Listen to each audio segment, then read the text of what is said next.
Selamat pagi semuanya. Kiranya semua tetap sehat dan tetap bersemangat. Kita bertemu kembali untuk melanjutkan pembelajaran kita untuk kelas 12 MIA. Dan pada kesempatan kita kali ini, kita akan mempelajari mengenai GGL induksi, arus induksi, dan gaya Lorentz yang terjadi pada loop kawat atau pada kawat konduktor. Baik, pembelajaran kita akan segera kita mulai. Mari kalian perhatikan dengan serius.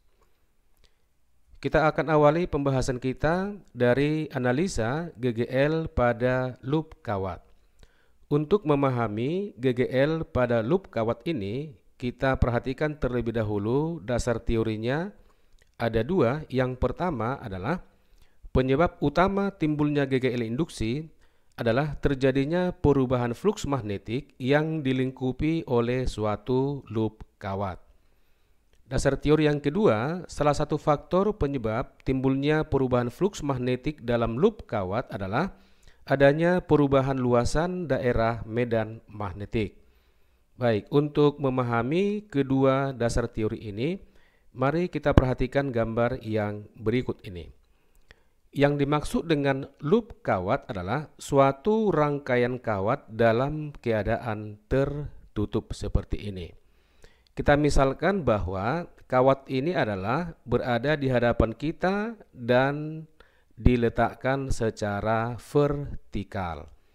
Kemudian kalau kita perhatikan di sini, loop kawat ini sekarang melingkupi induksi magnetik dengan arah tanda cross dan nilainya sebesar B. Kemudian untuk menimbulkan perubahan fluks magnetik, salah satu faktornya adalah adanya perubahan luasan daerah medan magnetik. Nah, bagaimana caranya agar luasan medan magnetik ini bisa berubah? Maka caranya adalah kawat konduktor AB itu harus kita gerakkan. Ada dua kemungkinan arah pergerakan dari kawat konduktor AB. Bisa kita gerakkan ke kiri, berarti luasan medan magnetnya itu nanti akan berkurang. Kalau kita gerakkan kawat AB ke kanan, maka luasan medan magnetiknya itu nanti akan bertambah. Dalam contoh ini, kita misalkan kawat konduktor AB itu kita gerakkan ke kanan dengan kecepatan sebesar V. Sehingga dalam selang waktu delta T, maka luasan daripada loop ini akan bertambah. Gambarnya kira-kira seperti ini. Posisi awal daripada kawat konduktor AB adalah di sini. Kemudian setelah dia bergerak dengan selang waktu delta T, maka terjadilah pertambahan luas medan magnetik pada loop kawat yang tertutup di sini. Kemudian pada gambar yang di kiri, luas loop kawat mula-mula sama dengan luas dari A, B, C, D, di mana kawat konduktor AB itu masih dalam keadaan diam atau tidak bergerak.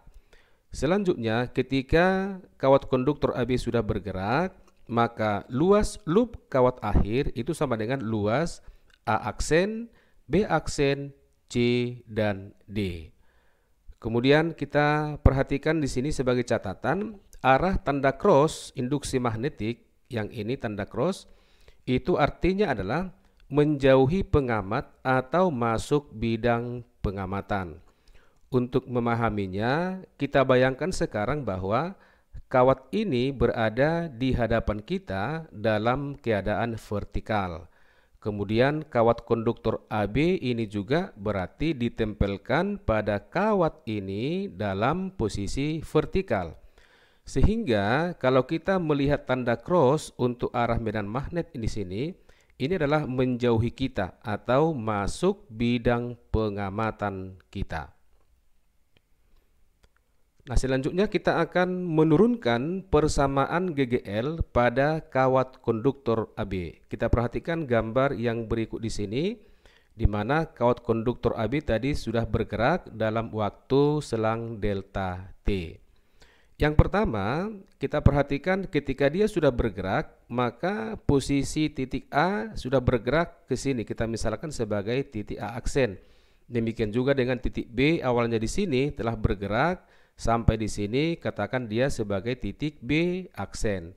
Artinya bahwa kawat AB itu telah menempuh jarak misalnya sebesar delta X, yaitu jarak dari titik A sampai A aksen ya, ini sama dengan delta X.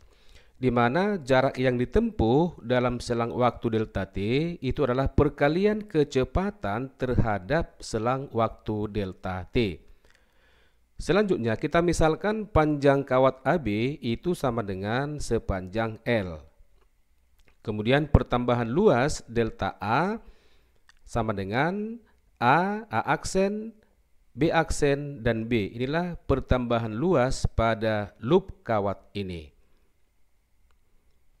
Atau delta A yang sama dengan A aksen, B aksen, B itu sama dengan delta X dikalikan dengan L. Maka delta A akan sama dengan, kita gantikan delta X, yaitu jarak tadi sama dengan V dikalikan dengan delta T. Ya. Maka delta A akan sama dengan V dikalikan dengan delta T dikalikan dengan L. Dari persamaan ini, kita buat persamaan perbandingan antara perubahan luas atau delta A terhadap selang waktu per delta T akan sama dengan L dikalikan dengan V. Kita buat ini sebagai persamaan yang nomor 1. Nah, selanjutnya dari pelajaran yang sudah kita pelajari sebelumnya, yaitu dari persamaan GGL hukum Faraday menyatakan bahwa GGL itu akan sama dengan perkalian jumlah lilitan N dikalikan dengan perubahan flux per delta T. Akan sama dengan N dikali delta, flux itu adalah perkalian induksi magnet dengan luas ya, berarti B dikali A per delta T. Karena kita meninjau untuk perubahan luas, maka yang kita buat adalah delta A. Ya, delta A di mana induksi magnet di sini adalah konstan. Sehingga persamaannya menjadi GGL akan sama dengan N dikali B dikali dengan delta A per delta T. Karena rangkaian hanya satu loop, perhatikan ini ya, hanya satu loop, maka N yang menyatakan jumlah lilitan berarti jumlahnya sama dengan 1. Sehingga persamaan ini menjadi GGL akan sama dengan B dikalikan dengan delta A per delta T. Kita sebut ini sebagai persamaan yang kedua. Kalau kita perhatikan persamaan nomor 1, itu delta A per delta T. Di persamaan yang kedua ada bagian delta A per delta T. Maka langkah selanjutnya adalah persamaan nomor 1 ini kita substitusi ke persamaan yang kedua, sehingga persamaan yang kedua ini GGL sama dengan B dikalikan dengan delta A per delta T, ini kita gantikan menjadi L dikali V, sehingga GGL akan sama dengan B dikali L dikali V dalam satuan volt. Di mana persamaan ini kita gunakan apabila arah kecepatan V itu tegak lurus dengan arah induksi magnetik B. Jika arah kecepatan V membentuk sudut θ terhadap medan magnetik B, maka persamaan GGL pada kawat konduktor AB akan menjadi, kita perhatikan dulu gambarnya sebentar. Nah, ini kira-kira kecepatan V itu membentuk sudut sebesar θ terhadap arah induksi magnetik. Maka persamaan GGL pada kawat AB akan sama dengan B dikali L dikali V dikalikan dengan sinus θ dalam satuan volt. Baik, kita lanjutkan. Kita akan memperhatikan bagaimana cara menentukan arah arus pada kawat AB. Caranya adalah kita menggunakan aturan tangan kanan dengan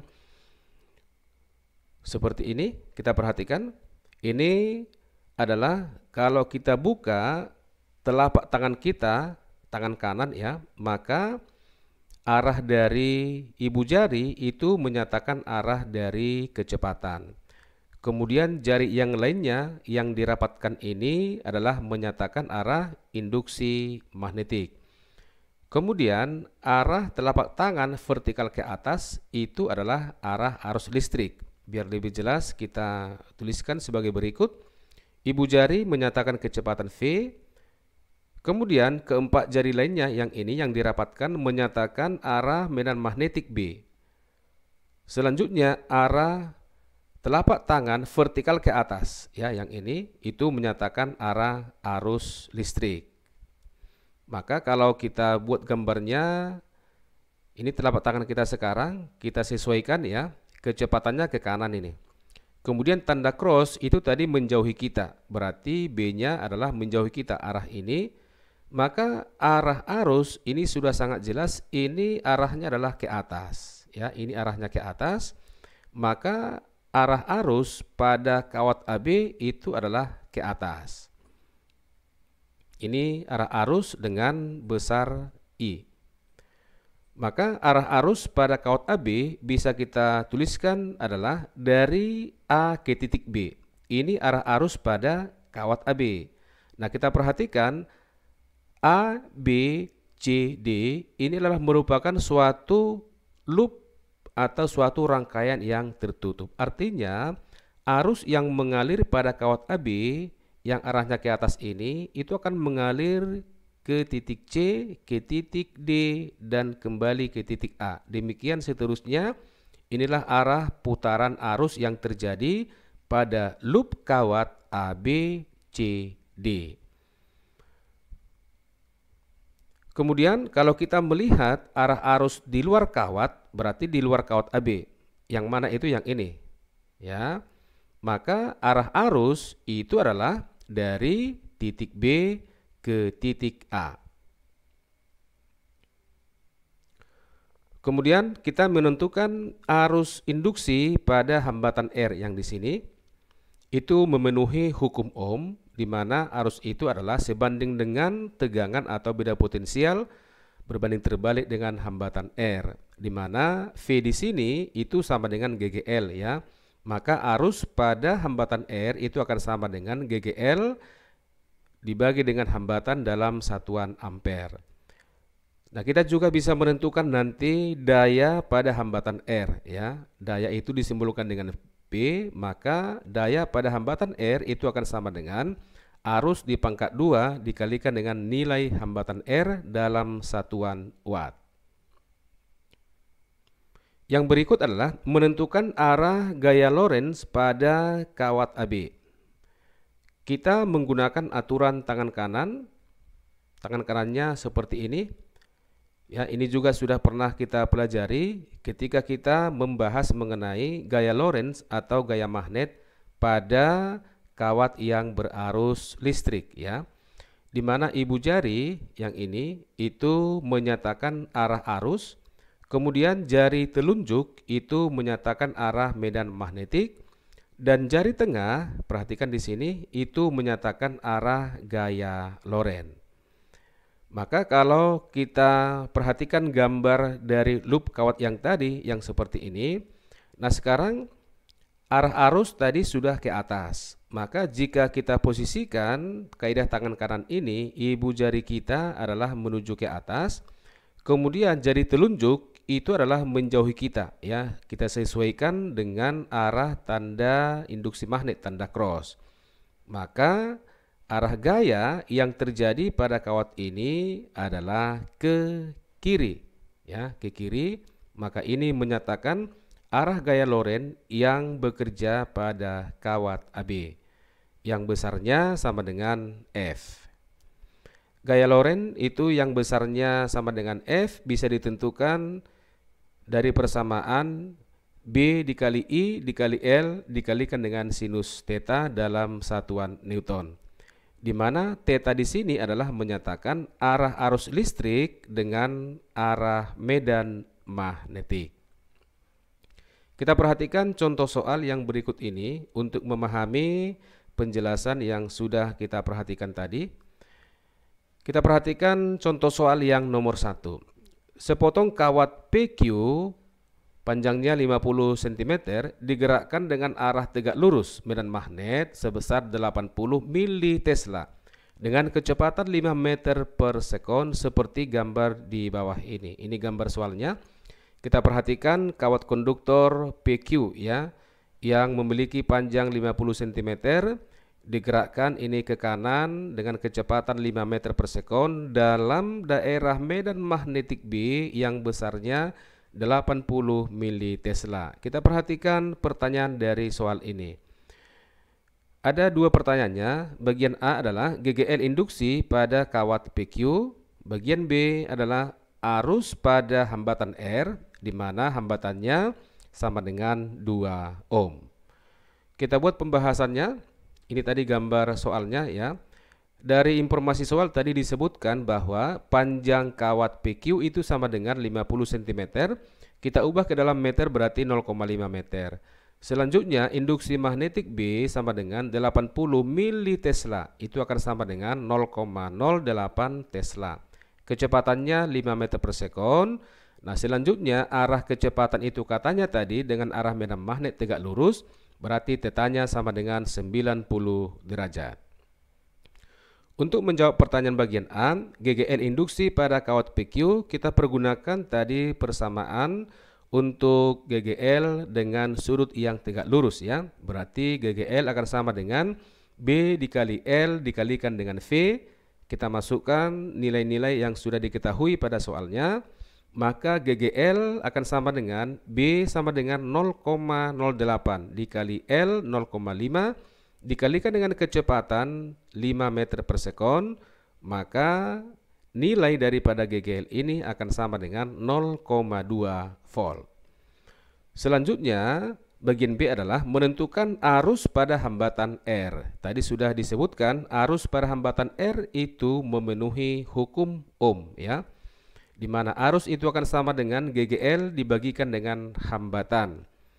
GGL-nya tadi 0,2 dibagi dengan hambatannya 2 ohm, maka arus yang mengalir pada hambatan R itu besarnya sama dengan 0,1 ampere. Kemudian kita perhatikan contoh soal yang nomor 2. Sebuah loop kawat dengan induksi magnetik B dihubungkan dengan hambatan R1 1,5 ohm dan R2 0,5 ohm dan sepotong kawat konduktor AB panjangnya 40 cm yang digerakkan dengan kecepatan 4 meter per sekon. Perhatikan gambar.